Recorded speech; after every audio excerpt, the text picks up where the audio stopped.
Aku udah mau jawab Jawa Timur kok Mbak. Di mana tuh? Gue yang nggak tahu juga.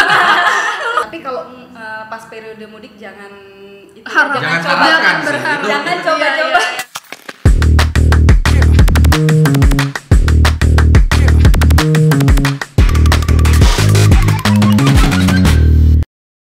Assalamualaikum warahmatullahi wabarakatuh. Halo sobat, kembali lagi di podcast Doku. Podcast dimana kita bisa ngobrolin hal-hal yang seru-seru bersama narasumber yang pastinya juga keren-keren banget nih. Jadi bersama aku Rizka, hari ini kita kedatangan dua tamu yang udah expert banget karena hari ini kita akan ngomongin sesuatu yang gak jauh-jauh dari bulan Ramadan ya. Semoga podcast ini jadi menemani sobat untuk ngabuburit. Nah, sekarang kita kedatangan tamu dari yang pertama ada Mbak Neni dari Pelita Air. Gimana Mbak kabarnya? Baik. Baik, oke. Yang kedua kita punya influencer yang kayaknya sobat harusnya udah tahu nih ya, atau udah follow. Kita punya Mas Sadam. Halo Mas Sadam. Halo semuanya, kenalin aku Sadam. Hai. Mas Sadam ini influencer yang udah traveling keliling dunia, keliling Indonesia. Aku mau nanya deh, terakhir traveling kemana Mas? Yang terakhir kemarin habis dari umroh dan Qatar. Wow, umroh dan Iya. Qatar itu umroh plus Qatar atau Beda. kadang-kadang travel? Kadang-kadang kan suka ada travel Iya. umroh ex Qatar ya. Oke, dari Qatar. Berarti kedepannya ada rencana? Yang terdekat ini akan ke Taiwan tanggal 9. Oh, I see. Oke deh. Oke, sip. Kita udah kenalan nih sama dua narasumber. Kayak kita langsung aja ngomongin tentang topik kita hari ini, mudik. Nih, Mas Adam sama Mbak Maneni. Pada mudik gak sih? Kayaknya itu dulu deh yang pertanyaan kita ngomongin ya. Mbak Neni? Kebetulan aku mudik. Wah, mudik kemana? Ya, aku mudiknya ke Tulungagung. Tahu nggak? Tahu? Tahu gimana ya coba? Jawa Tengah. Salah. Di Jawa Timur itu. Aku udah mau jawab Jawa Timur kok Mbak. Di mana tuh? Gue yang nggak tahu juga. Iya, Tulungagung ke mana tuh? Jadi kalau untuk sekarang ini, kalau misalkan teman-teman mau menggunakan pesawat terbang pergi ke Tulungagung, itu bisa kedua bandara yang paling dekat. Ada dari Surabaya sama satu lagi yang baru nih Kediri. Oh, yang Ya, Kediri. kalau dari Kediri itu paling cuma 1 jam lah menuju Tulungagung. Oh, Gitu. tapi dari Kediri terus nyambung lagi ke Tulungagung. Iya, pakai jalan darat.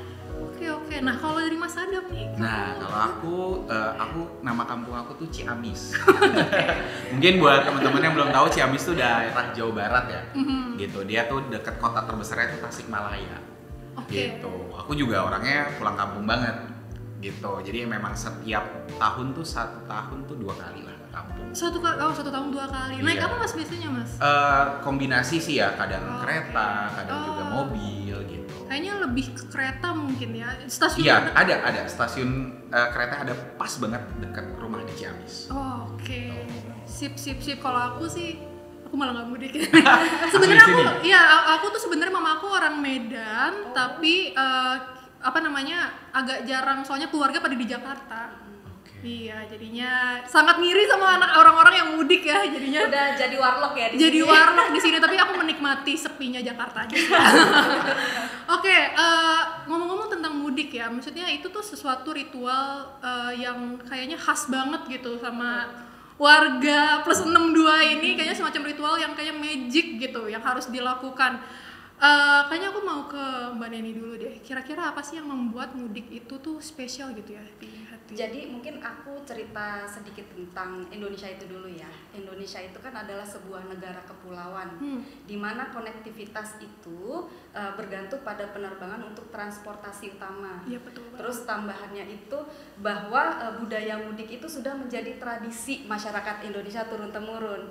Jadi kalau misalkan teman-teman mau mudik itu pasti akan mengandalkan pesawat terbang juga untuk bisa melakukan mudik. I see. Gitu. Oke. Nah, kalau dari Mas Adam sebagai seorang influencer yang suka traveling, apa pendapat Mas Adam tentang mudik di hati warga Indonesia ini? Aku setuju banget sih tadi, kayak mudik tuh sesuatu konsep yang sudah menjadi turun-temurun ya, kalau bisa udah mendarah daging ya. Dan buat aku sih mudik itu adalah momen yang emang satu waktu yang bisa kita tuh mencurahkan semua isi hati kita di keluarga besar yang mana itu adalah hari untuk kumpul keluarga dari daerah manapun. Kangen-kangenan. Gitu. Iya, dan biasanya tuh mudik kan memang ke rumah nenek kakek ya yang ada di kampung gitu. Jadi benar-benar hari paling bahagia saya tuh ya biasanya hari-hari ketika satu keluarga seluruh kumpul itu ketika mudik. Gitu sih buat saya. Oke, iya sih ya, setuju banget. Kayak mudik tuh jadi sesuatu yang ya ritual juga, sesuatu yang magic juga untuk kangen-kangenan.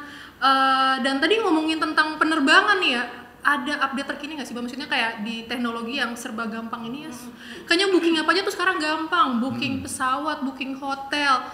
Kalau dari kacamata Mbak Neni yang udah bergelut di dunia industri penerbangan, apa nih Mbak update-nya? Jadi kalau misalkan kita mau ngomongin tentang perkembangan dunia penerbangan, mungkin kita bisa tarik mundur sedikit ke beberapa tahun yang lalu ya. Jadi untuk industri penerbangan di Indonesia itu saat ini memang sudah menunjukkan angka bisa dibilang recovery dan pertumbuhan yang signifikan sejak terdampak pandemi COVID-19. Kemudian itu kan sudah bisa kita mulai rasakan recovery-nya itu dari akhir tahun 2022. Pas saat itu, ingat gak Mas Adam kan sering traveling ya, dulu pasti susah banget tuh zaman-zaman itu. Nah di akhir tahun 2022 itu sudah ada mulai kelonggaran aturan penerbangan. Nah setelah itu tuh sudah mulai tren perjalanan penumpang itu udah naik sampai dengan saat ini. Aku ingat banget 2022 tuh kayak semuanya jadi pada traveling semua kangen naik pesawat gitu ya. Iya, dan itu pun juga didukung dengan beberapa hal seperti perkembangan infrastruktur bandara, kemudian kemajuan teknologi yang pesat ya saat ini ya. Jadi kalau misalkan zaman dulu kan mungkin sekitar 10 tahun yang lalu kita kalau misalkan mau membeli tiket itu harus jauh-jauh ke kantor penjualan, ke ticketing office gitu kan. Tapi kalau misalkan sekarang hanya dengan mengandalkan gadget itu sudah bisa nih mendapatkan atau beli tiket secara online gitu. Jadi itu sangat membantu pertumbuhan industri penerbangan. Setuju nggak Mas Adam sebagai orang yang customer ya? Aku tuh dulu waktu pas COVID-19 ya, itu inget banget 2019 kan mulai ada ya, 2020 tuh sempat 2020 akhir tuh waktu itu menterinya kalau nggak salah masih Wisnu Tama ya. Ya itu dia sempat ngumumin bahwa kalian boleh jalan-jalan gitu. Sekarang udah mulai dibuka gitu dan saya adalah orang pertama yang jalan-jalan waktu itu. Meskipun ada sedikit hujatan ya, tapi saya waktu itu dengan cukup pede bahwa menteri aja udah ngebolehin gitu. Siapa tahu bisa bantu recover yang ada di daerah. Itu 2020 akhir. Tapi waktu itu masih sepi banget karena banyak orang masih takut. Dan benar ketika tahun 2022 itu saya juga merasakan bahwa wah ini kayak semua orang mau jalan-jalan. Bener-bener tren jalan-jalan tuh besar banget. Bahkan anak muda yang seumuran saya itu kayak ngabisin duit sekarang kebanyakan healingnya pasti jalan-jalan. Iya, gitu. Jadi tertohok ya satunya. Wah, oke. Yaudah deh, ini kita lanjut aja nih. Kayaknya tentang masih balik lagi nih ke topik mudik, tantangan mudik yang bakal relate juga nih sama Mbak Neni sama Mas Adam. Ke Mbak Neni dulu nih. Kan lagi musim mudik ya, orang-orang tuh kayaknya udah pada siap-siap. Aku yakin Sobat Doku juga ada nih yang udah mulai cari-cari tiket yang murah, yang promo. Nih kita punya orangnya langsung di internalnya nih. Waduh, ditodong nih kayaknya saya. Ngomongnya ada nggak Pelita? Tapi sebagai orang yang berurusan sama gelombang, kalau nggak gelombang juga sih ya, maksudnya kayak musim mudik tiap tahun, tantangannya apa sih? Untuk ya tadi kan udah ngomongin infrastruktur, sistem juga yang lain-lain, itu apa yang merupakan tantangan yang jadi PR juga nih sebenarnya buat tim Pelita untuk bisa memfasilitasi demand tiket yang besar setiap musim mudik. Ya, kalau misalkan mudik itu kan identik sama high demand ya, lonjakan jumlah penumpang gitu. Jadi sudah bisa dibayangkan kalau misalkan pas lagi momen mudik itu kondisi operasional di bandara seperti apa. Nah itu yang menjadi tantangan dari sisi airlines, karena kita pun dituntut untuk tetap memberikan pelayanan terbaik di dalam kondisi lonjakan penumpang yang sangat drastis gitu. Jadi no excuse ya. Jadi dari sisi airlines khususnya Pelita, kita tetap harus memberikan atau mendeliver layanan yang terbaik gitu. Cerita heboh pas musim mudik di belakang layar Pelita Air ada nggak? Aduh. Misalnya kayak, waduh, di Pelita juga Ada nggak sih Mbak kayak gitu Nah, cerita-cerita? biasanya nih banyak teman-teman gitu yang mungkin kenalan aku ya gitu pada nanyain masih ada nggak sih seat kosong, Iya, boleh contohnya nggak kita. nitip satu gitu kan. Nah itu menjadi salah satu challenge juga dari sisi airlines ya, karena bagaimanapun kita kan harus bisa mengakomodir nih kebutuhan atau demand dari masyarakat itu sendiri.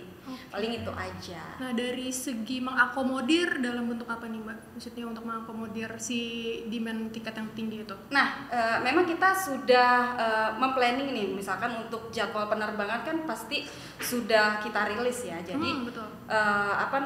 paling kalau misalkan akan possible kita akan membuka tambahan penerbangan gitu. Oke, menarik. Mas Adam jadi langsung catat ya? Iya.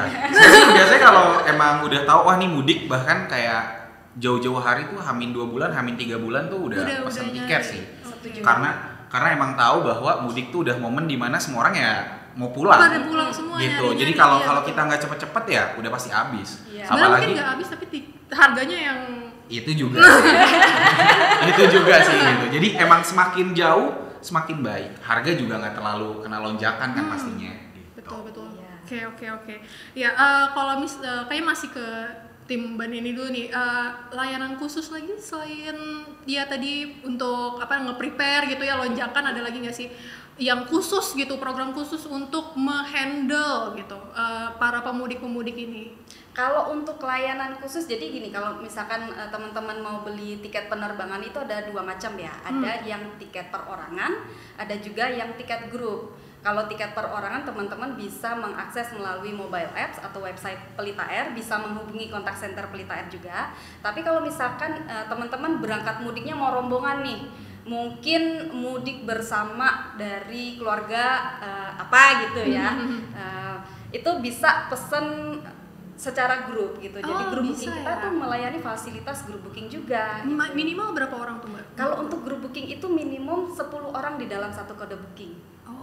Gitu, maksimum 100 dalam satu kode booking. Tapi kalau mau booking 180 atau satu pesawat juga bisa di keluarganya banyak. Aduh, 180 keluarga siapa? Tapi ada harga khusus kalau grup. Nah, kalau misalkan untuk harga grup itu bisa kita negosiasikan. Negosiasi. Tapi harus cari tuh Mas 100 orang. Gimana caranya nggak tahu deh. Harus cari. Mungkin kan mau ada mudik bareng gitu. Iya, betul. Iya sih. Oke, tadi udah difasilitasin sama sistemnya Pelita ataupun ya sistem-sistem OTA gitu ya. Kalau misalnya dari Mas Adam sendiri sebagai pemudik, sebagai traveler, tantangan menuju musim mudik tuh gimana? Setuju nggak sih kalau misalnya kita harus menguar kayak gitu? Itu setuju sih, karena sebagai ya traveler juga lah, kayak saya tahu banget tuh kalau emang ada musim-musim tertentu yang emang kalau kita nggak jauh-jauh hari itu udah pasti rugi banget buat kita gitu. Selain rugi dari jelas segi harga ya, udah gitu juga rugi dari segi waktu gitu, karena kadang kalau tiket direct udah habis ya mau nggak mau harus cari yang transit gitu loh. Itu udah mau nggak mau gitu. Jadi kalau saran Next dari time saya ya. sih iya next time udah pasti beli jauh-jauh hari kayak tadi Hamin 2, Hamin 3 bulan gitu. Dan kalau bisa ya cari emang yang tiketan diskon gitu. Itu sih udah pasti ya, semua orang pasti cari tiketan diskon. Paling itu aja sih kalau khusus untuk mudik ya. Oke. Soalnya kalau misalnya tadi kan sebenarnya kampung di Ciamis ya. Iya. Pesawat nggak sih? Kalau mudik Mas, tadi kan kereta gitu-gitu ya. Iya, paling kalau bandara terdekat Ciamis paling Bandung ya. Wah, Gitu, oke. Bandung. Nyambung lagi naik ya mungkin kereta bisa, naik mobil juga bisa. Gitu. Menarik nih, soalnya aku mau nanya, biasanya tuh kayak survival kit nggak tuh pemudik yang biasanya dibawa yang harus dibawa nih. Kita pengen tahu juga nih tips and triknya. Oke, kalau aku sih biasanya jelas bawa 3 ya. Yang jelas pertama itu obat-obatan ya, obat-obatan kecil ya, P3K lah gitu. Karena mudik tuh identik sama mabuk ya, tergantung apa ya modenya ya gitu. Jujur saya ini traveler tapi saya mabuk darat loh. Gitu. Jadi beneran, jadi saya kalau saya berada di tengah itu saya fix udah pasti mabuk. Jadi saya harus duduk di depan atau enggak nyetir. Gitu. Jadi buat orang-orang yang mabukan itu udah P3K udah pasti wajib ada sih ya. Tuh, terus juga makanan-makanan ringan, makanan-makanan kecil gitu ya, kayak ya ciki dan sebagainya gitu. Terus yang ketiga itu biasanya saya tuh udah nyiapin tempat-tempat yang emang di Maps ya. Saya udah nyiapin tuh rest area ataupun tempat-tempat yang bakal kita datengin. Oke. Jadi itu kayak saya udah nge-set gitu loh.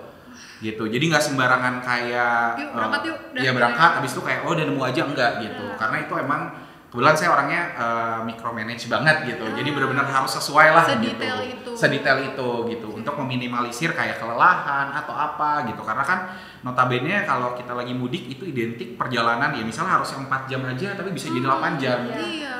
Gitu. Karena macet dan banyak. Benar. Jadi untuk meminimalisir itu ya saya udah nge-tracking banget deh tuh mana-mana aja tempat yang sekiranya akan buat istirahat. Itu tips emas banget buat sobat doku yang mau mudik ya.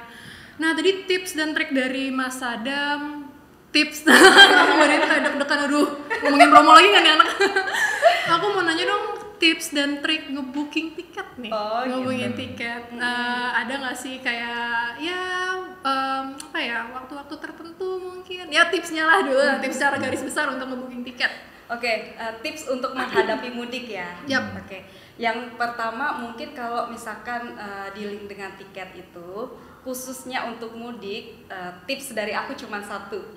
Sejauh-jauh hari mungkin memesan tiket mudik, karena aku setuju banget sama Mas Adam tadi. Biasanya 2 atau 3 bulan itu kan jadwal penerbangan sudah dibuka dan semua orang itu khususnya yang ada di Jakarta tuh pasti pengen banget pulang ke kampung halaman. Dan biasanya mereka itu nggak nunggu THR guys untuk beli tiket.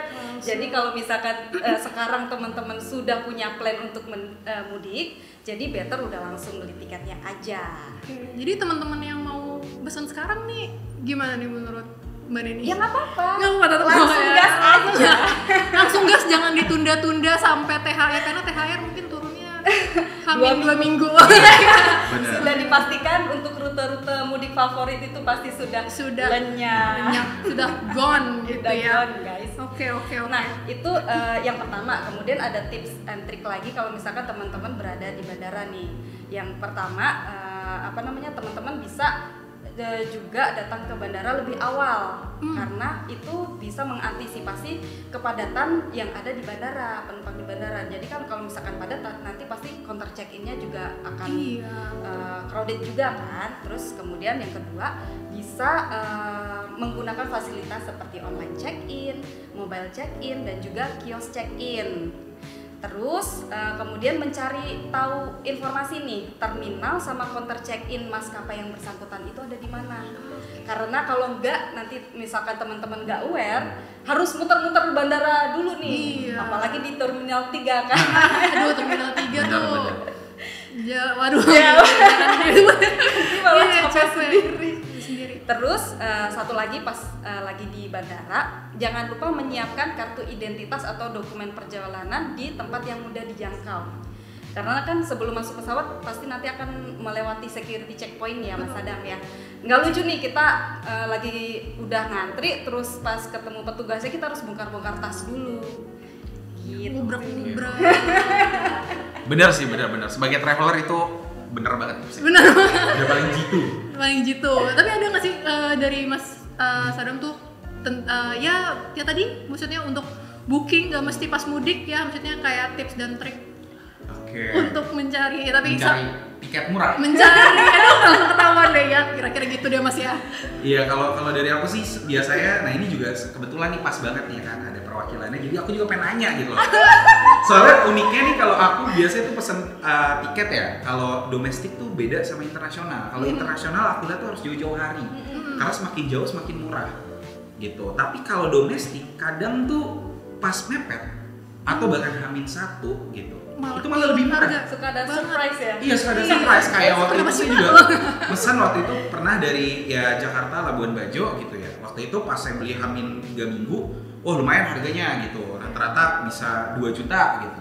Tapi tiba-tiba malah pas H-1 loh, kok malah 1,3 gitu.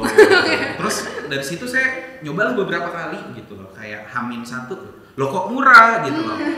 Nah, apakah ada korelasinya tuh gitu ada ya kan? Informasi dari Iya nih orang dalam. Oke. Gitu. Jadi sebenarnya nih ya, kalau misalkan untuk harga tiket itu masing-masing kembali kepada maskapai ya. Jadi mereka memang biasanya punya kebijakan khusus untuk mengatur harga tiket. Nah, yang umum nih kita biasanya mengeluarkan harga tiket itu kalau untuk promo kan pasti ada kuotanya ya. Biasanya yang untuk harga-harga promo itu karena kuotanya tidak begitu banyak, kita akan keluarkan di depan. Nah, biasanya kalau itu udah habis makanya harganya udah naik. Nah, kalau mendekati hari H penerbangan tiba-tiba ada surprise tiket, itu biasanya kita lagi ada program khusus. Kurang lebih seperti itu. Program khusus. Ya, lagi ada promo jeder gitu kan. Terus tiba-tiba harganya berubah jadi murah, istilahnya ada promo tambahan. Oh, tapi itu informasi menarik juga tuh yang dari Mas Adam ya. Maksudnya kadang-kadang aku juga suka nyari tiket, tapi aku kan orangnya kepoan ya. Maksudnya kayak aku tuh orangnya pengen banget dapat promo yang sebesar-besarnya, terus udah beli, aku suka ngecek. Suka misalnya kayak aku H-1 pergi, ngecek kayak gitu. Ya kok masih ada dan lebih murah gitu ya. Kadang-kadang sih seperti itu. Cuman ya nggak selalu juga sih. Tapi oke. Jadi makin ke situ makin mendekati perjalanan ya, makin ada promo khusus ya. Iya. Tapi kalau pas periode mudik jangan harap, jangan berharap, jangan coba-coba. Itu udah pasti, itu mah kalau nggak udah fix nggak dapet tiket. Udah fix Udah banget, gone. iya berharap tapi malah tidak Mungkin jadi. berarti ada hubungannya sama memang bulan-bulan tertentu kali ya. Mungkin kalau bulan-bulan tidak ramai gitu, jadi makin banyak kesempatan promonya kah? Iya, kadang-kadang dari maskapai itu suka bikin program khusus gitu. Tapi nggak relate juga sama tanggal penerbangan, kita bikinnya hamin berapa sebelum penerbangan enggak gitu. Tapi memang kebetulan aja gitu. Oke, menarik Mbak. Kayaknya mau ngomongin lebih lanjut lagi nih tentang Pelita juga nih ya. Maksudnya Pelita ini kan terkenal dengan pilihan nih sebagai pilihan utama keluarga untuk mudik kayak gitu ya. Apa sih yang membuat Pelita itu lebih dipilih dibandingkan maskapai tetangga? Oke, jadi kan tadi sempat di awal aku mention tentang Indonesia itu sebagai sebuah negara kepulauan ya. Jadi karena konektivitas mengandalkan penerbangan sebagai alat transportasi utama, jadi teman-teman udah tahu dong banyak maskapai pendahulu yang udah ada di Indonesia nih. Jadi aku pun juga yakin bahwa masyarakat itu sudah aware tipe layanan yang dimiliki maskapai tersebut. Contohnya ada full service, kemudian ada low cost carrier atau LCC. Tapi sebenarnya masyarakat di sini tuh belum pada banyak yang tahu tentang medium service airline seperti yang dimiliki Pelita. Gitu. Apa tuh Mbak? Nah, Pelita ini tuh kita hadir di sini, kita istilahnya memberi warna baru di industri penerbangan dan juga masyarakat, dan kita mengusung layanan medium service airline. Jadi sebuah layanan premium dengan harga yang lebih terjangkau. Gitu. Yang dimaksud dengan medium service airline itu di dalam tiket penerbangan yang sudah dibeli itu sudah include seperti meals on board dan juga FBA atau free baggage allowance. Jadi buat teman-teman yang concern banget sama value for money bisa banget nih consider Pelita Air sebagai pilihan utama. Jangan lupa ya guys ya dicatat sekalian nih. Kalau saya aku percaya banget nih ada sobat-sobat Doku ya pasti lagi udah mulai cari-cari tiket ya kan, terus kayak lagi banding-bandingin. Nah kalau ternyata Pelita punya paketan ya jatuhnya ya, misalnya kayak medium service yang udah masuk ke tiket, terus meals juga dan bagasi. Iya. Oke.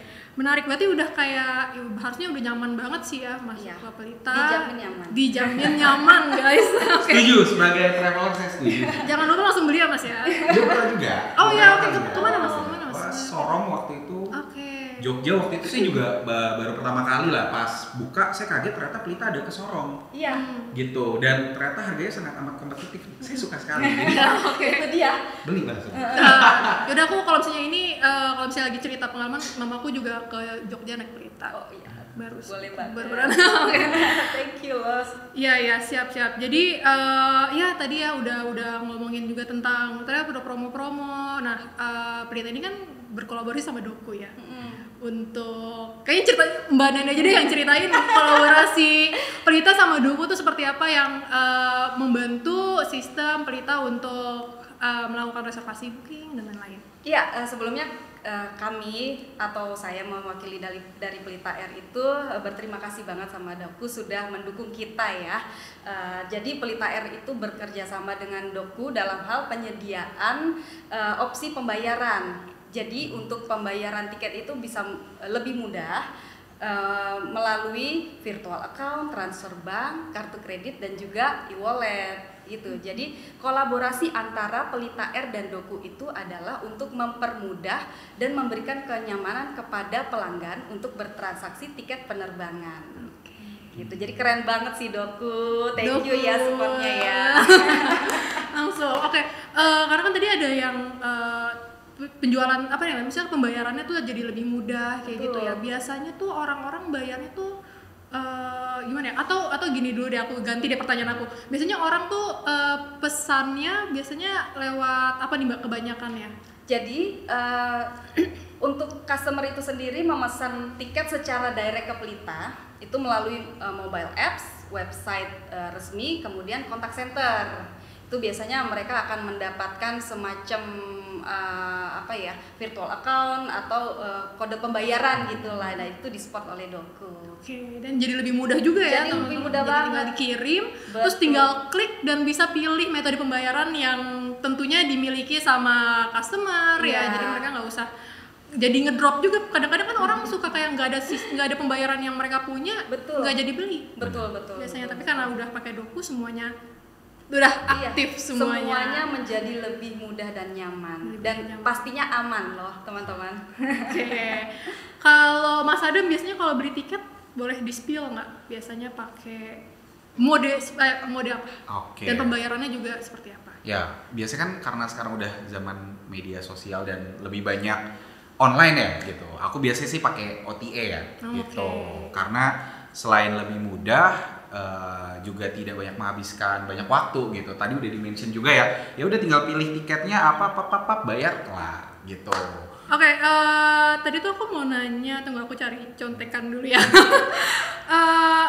Tadi kan tantangan tentang ya safety juga kayak gitu. Ada lagi nggak sih tantangan yang ternyata tuh di luar ekspektasi dari tim Pelita gitu tentang perbookingan ini? Kalau untuk tantangan perbookingan itu yang paling berasa kenceng itu biasanya negosiasi sih. Kalau misalkan negonya terlalu kenceng gitu kan, ya mau nggak mau. Kadang kita sebagai sales itu kita kayak menyayangkan gitu market loss, tapi kok dia nawarnya keterlaluan men gitu. Iya. Jangan ya Mas Adam loh, kok jadi gue kata Mas Adam. Iya, paling gitu sih. Oke. Kita balik lagi ke topik mudik. Jangan sampai topik kita mudik nggak panik tapi malah membuat Mbak Neni panik. Mas Sadam nih, traveling KOL di masa mudik itu seperti apa? Okay. Challenging kah? Cuan kah? Tapi pasti kan tentu ada tantangan tersendiri ya, kayak aku tuh pengen ketemu keluarga aku tapi ada tawaran nih gitu. Gimana sih cerita dong? Kalau aku sih sistem hidup aku sebenarnya simple sih, opportunity cost aja. Gitu loh, mana yang paling menguntungkan itu ambil gitu loh. Tapi buat saya yang paling mahal adalah waktu, karena waktu itu sesuatu yang tidak bisa dibeli. Gitu, mau uang kalian sebanyak apapun ya nggak bisa ngembaliin waktu gitu. Jadi kalau misalnya tadi ada tawaran pekerjaan tapi mendekati hari H dan sebagainya, saya tetap akan pilih keluarga sih. Gitu. Tapi ya kalau misalnya balik lagi gitu, kalau misalnya Lebaran tanggal 20 tapi tanggal 19-nya masih ada kerjaan, ya nggak apa-apa. Yang penting ketika hari Lebaran saya ada di sana. Gitu sih. Berarti untuk tips untuk teman-teman yang mau jadi KOL traveler. Itu boleh sih. Itu sebenarnya adalah pertanyaan yang banyak banget ditanyain sama followers saya juga gitu loh. Karena banyak yang ingin memulai tapi nggak tahu mulainya dari mana. Terus juga banyak yang udah mulai tapi nggak tahu cara maintenance-nya gimana gitu. Betul. Jadi mungkin buat teman-teman semua yang baru mulai ya, buat jadi mau menjadi traveler dan sebagainya, saya selalu bilang mulailah dari daerah kalian. Explore daerah kalian, karena nggak semua orang itu ya balik lagi punya uang gitu kan, mungkin punya waktu juga gitu untuk traveling jauh. Udah explore aja apa yang ada gitu. Karena saya punya beberapa teman di daerah, kan sekarang media sosial tuh udah masif banget ya. Nggak perlu kalian orang Jakarta buat dikenal orang, tidak perlu. gitu. Kalian cukup jadi punya karakter yang unik untuk dikenal semua orang, dan itu bisa dari daerah kalian sendiri. Dan saya punya banyak banget teman-teman yang memang dia itu memajukan daerahnya, maksudnya bukan majuin sih, kayak mengenalkan daerahnya lewat konten-kontennya gitu. Dan itu dimulai dari daerah dulu. Nah, nanti mungkin setelah kalian sudah cukup dikenal di daerah kalian, pelan-pelan nanti secara nggak langsung kalian akan dikenal di luar daerah kalian kok. Gitu. Itu mungkin baru yang awal-awal. Tapi nanti kalaupun kalian sudah punya personal branding ya, baru kalian pelan-pelan itu bangun yang lebih besar gitu. Mungkin traveling keliling Indonesia dan sebagainya gitu. Karena balik lagi guys, buat teman-teman yang memang tertarik menjadi travel content creator, personal branding adalah kunci dari segalanya. Kunci dari segalanya. Karena banyak dari teman-teman saya gitu ya, mungkin followersnya banyak, tapi dia nggak tahu arah tujuan hidupnya kemana, arah kontennya kemana. Gitu. Kayak udah jalan-jalan ke luar negeri aja ya biar keren gitu. Iya, padahal ya balik lagi nggak semua yang ke luar negeri tuh keren gitu loh. Bener-bener harus punya personal branding, harus kuatin di situ. Dulu mulai dari daerah sendiri. Benar. Karena ya yang penting mulai dulu aja ya. Mulai dulu aja. Iya, karena konsisten dan persisten adalah kuncinya kalau di dunia media sosial. Bener banget sih ya. Bener banget. Iya. Karena balik lagi tadi, kalau mau ngikutin zaman terus gitu, bisa-bisa aja, tapi kalau nggak konsisten dan persisten nggak akan bertahan. Karena media sosial tuh perkembangannya cepat banget kan gitu, harus punya ide baru, harus ngikutin zaman dan sebagainya gitu. Nice, oke. Jadi kalau kalian ngelihat sesuatu yang baru tapi kalian nggak mau ngikutin, maksudnya kalian punya kayak punya mindset enggak, konten gue udah bagus atau apa, iya, betul. Wah itu akan ketinggalan susah berkembang gitu ya. Betul. Sip itu dari Mas Adam. Thank you banget udah ngasih tahu tips-tips gimana. Jadi ya untuk teman-teman yang mau memulai ya jadi travel creator, content creator. Kalau dari Mbak Neni, sorry. Ini gara-gara puasa loh. Mbak Neni, saran dan tips atau kata-kata atau pesan untuk para pemudik tahun ini. Oke. Mudik nyaman dimulai dari persiapan yang matang. Pastikan tiket sudah dipesan, barang bawaan tidak berlebihan dan kondisi fisik prima. Berangkat lebih awal dan juga pantau terus informasi penerbangan. Selamat mudik 2025, semoga mudik Anda lancar dan menyenangkan. Selamat mudik semuanya. Wah, ini udah kayak A sampai Z ya. Jadi maaf juga nih jadi loncat-loncat karena kepo banget. Dua expert ini tuh sesuatu yang kayak 180 derajat gitu, yang satu penyedia penerbangan, yang satu pemburu kayak promo-promo gitu. Jadi kayak menarik banget nih perbincangan kita, diskusi kita hari ini. Jadi terima kasih banyak untuk Mbak Neni, Mas Adam, dan teman-teman Sobat Doku. Semoga puasanya lancar-lancar dan semoga persiapan mudiknya juga aman-aman aja. Kita berharap ya tahun ini nggak ada berita-berita mudik yang ya pokoknya semuanya aman-aman aja lah ya. Aman dan lancar ya. Aman-aman dan lancar. Terima kasih Mas Adam, Mbak Neni udah jadi narasumber kita di podcast kali ini. Kayaknya daging banget nih apa yang udah disampaikan. Semoga jadi pembelajaran buat kita semua, terutama Sobat Doku yang lagi mempersiapkan mudiknya. Oke, tahun ini kita harapkan semoga semuanya lancar-lancar aja. Dan sekian dari aku, Rizka, sebagai tim Doku. Terima kasih atas perhatiannya. Sampai jumpa di lain kesempatan. Selamat mudik semuanya. Selamat mudik. Selamat mudik.